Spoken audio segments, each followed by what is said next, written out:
et naza toujours qu'on profiter pour na koyebisa ba parents oyo bazala peut-être qu'ils n'ont pas l'habitude ya ko contrôler ka ba saki ya bana na bango. Commencez à le faire, parents, commencez à le faire. Alors ezana lisolo et s'est passé awa je disais na kati ya famille moko. Alors moi na utaki na classe aye TV, une nouvelle histoire avec Jésus, une nouvelle vie, une vue de nouveauté, une belle histoire de qualité avec le Christ. C'est comme un bébé, il ne se porte sur le ventre, mais une fois dehors, il devient le fils de tout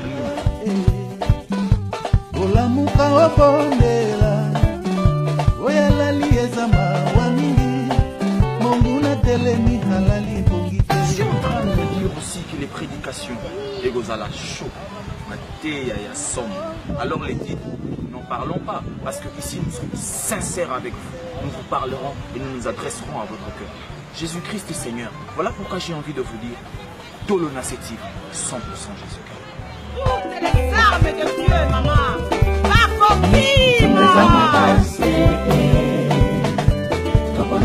Présenter la société et notre façon de voir les choses. Il sait donner la vision, il sait nous faire parler, il sait nous faire réfléchir. Lui qui, le Saint-Esprit, le Saint-Esprit. Donc les hommes de Dieu, ils nous viendront de partout dans le monde, de partout dans le monde. Depuis l'Asie, en Océanie, de l'Amérique du Sud, en Amérique du Nord, de l'Afrique, de la RDC, la République démocratique du Congo, à Kinshasa précisément, et à la ville sœur, le Bumbashi, nous serons ensemble, afin de transmettre le message du Seigneur. C'est ainsi que nous vous présenterons une émission, parmi nos émissions quelques, l'écho de l'Albâtre, parmi les émissions que nous aurons comme le Sentinelle. Parmi les émissions, nous en aurons quelques. Bango aboma ba étoile abébissa. Alors parents, réveillez-vous. Qu'est-ce que je t'ai en train de dire? Toyebi biso nyonso na ba école awa ba zaka na habitude ya kopesa bana ba livre pour que ba kende kotanga na ba classe tout ça toyebi yango comment il s'est passé ka et naza toujours ko profiter pour na koyebisa ba parents oyo bazala peut-être qu'ils n'ont pas l'habitude ya ko contrôler ka ba saki ya bana na bango. Commencez à le faire, parents, commencez à le faire. Alors ezana lisolo et s'est passé awa je disais na kati ya famille moko. Alors moi na utaki na classe aye, c'était le vendredi passé. Moi na uti na classe aye na ba livre pour atanga azwaki yango depuis école na ye. Alors qu'est-ce qui s'est passé? Moi, akendaki na librairie, na bibliothèque pour ceux qui nous suivent, peut-être ba Sentinelle, baza na France, baza na Suisse, baza partout. Akendaki na librairie pour akende kozwa ba livre pour na comme d'habitude ne basa la kango pour que akwa kotanga. Alors qu'est-ce qui s'est passé? Moi na ki azaki un peu azo struggle, elle ne savait pas quel livre à choisir. Alors voilà qu'est-ce qui se passe. Professeur Naye aye apesi moi na 4 livres. Na kati ya ba 4 livres wana mi balé zaki ba livre normal ya lecture ya bana. Y a ba dessin animé, mususu zaki ya ba jardinage. Alors les deux, nde au moins na ye aponaki, et les deux du fait que l'enfant devait partir avec 4 livres. Alors les 2 autres livres teacher na ye aye kopesa ye nde ba livre oyo mi balé aye a remettre mwana. Alors livre oyo ya liboso batangi yango, alors je ne sais pas comment mettre yango, mais je mettrai quand même des images na Facebook hein, pour Coca-Cola là. Alors, qu'est-ce qui se passe? Après 6 mois, on a 2 livres. Pour qu'il y ait un livre à liboso, c'est ça, oh, nazanango. Alors, écriture, eza un peu, na sens mususu, komi, witch in training. Donc, entraînement des sorciers.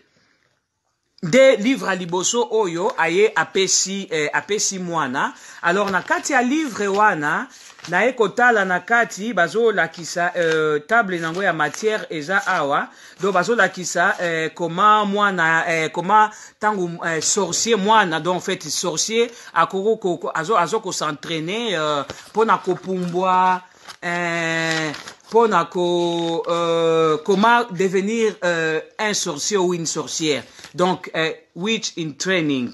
Alors livre mususu o bapesi bakomi yango the dome spell. The dome spell. Alors na kati wana eza pe na ta neti awa na table nango ya matière, hein? Bazoloba na chapitre liboso awa bazolobela the witch, donc sorcier. De cela eza ba outil oyo ba sorcier ba utilisaka pona kopumbwa ou quoi que ce soit, between the world, arrival at the palace, spells, journey in the sky. Donc nde nini basalaka ba nini bazopumbwa na kati dans les airs, en tout cas awakening, magic, the kiss breath, journey in the snow. Donc bazolobela un peu biloko ebele, c'est tout un chapitre na kati watana ba livre ba nini ba ya Illuminati. Donc c'est pas mal de choses. Soko moni neti na nini na ba nini mususu oyo bazotala au moins, tu vois, ta biloko baki opesa mwana, un professeur aki opesa mwana pour que akoka ko nini kotanga. Regardez un peu de nini signe ya ba nini comment mwana imaginez-vous ta ba biloko nyoso. Donc ba entraînement ba komi yango bien, witch in training. Donc entraînement ya ba sorcier parents. Siko imaginez-vous maintenant biloko aboyo yango nazoloba ke l'air est grave. Biloko aboyo yo mama ozaka na oza na yo ya kolemba, parents oza na yo ya kolemba, soki mwana ye aye abwaki na ye saki na ye, yo po otalaka na yo te, okipaka na yo te, bana omona akoti ozosala nini na osala lecture, okontrolaka te le temps que tu te lèves. Et comme déjà trop tard, basi ba initier déjà mwana akomi ko get use na ba biloko yango, aye komona ke makambo yango peut-être eza ya malonga, akomi pe do le temps ya kolamuka bo comme déjà trop tard. Naebi ke diable azo ciblé makambo ebele, mais naza awa po na yango te. Parents, nae koloba sentinelle, il faut totelema. Nous devons veiller sur nos enfants. Nous devons veiller sur ceux qui entrent dans nos maisons. Parents, tous à la vigilant.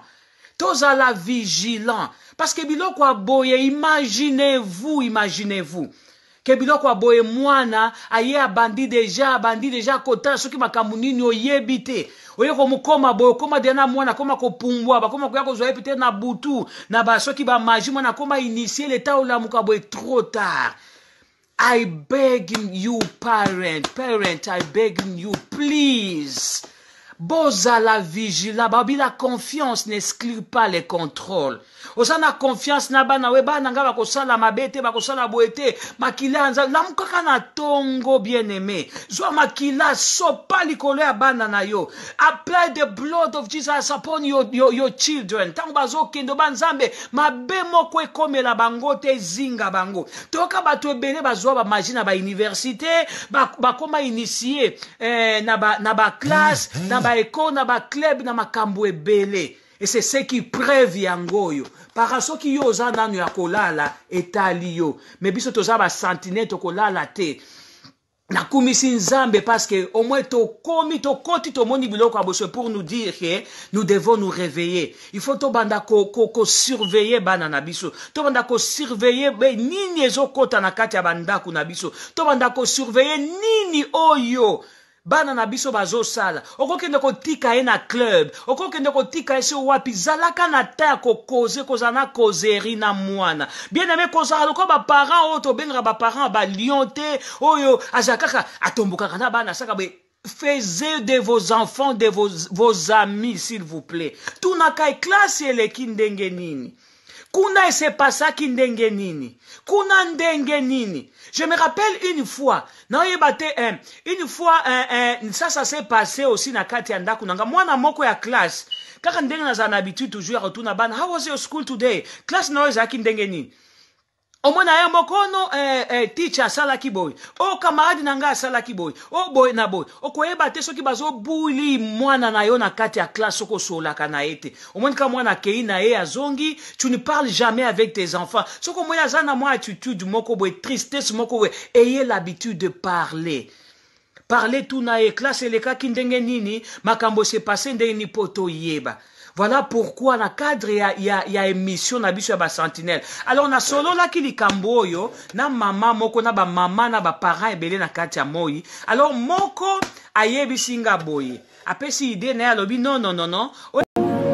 Qu'il assure sans molimo, nani akofuta ngoe. Musalo yo sambonzambe na kolia, dongo andime liyo. Natinga myoli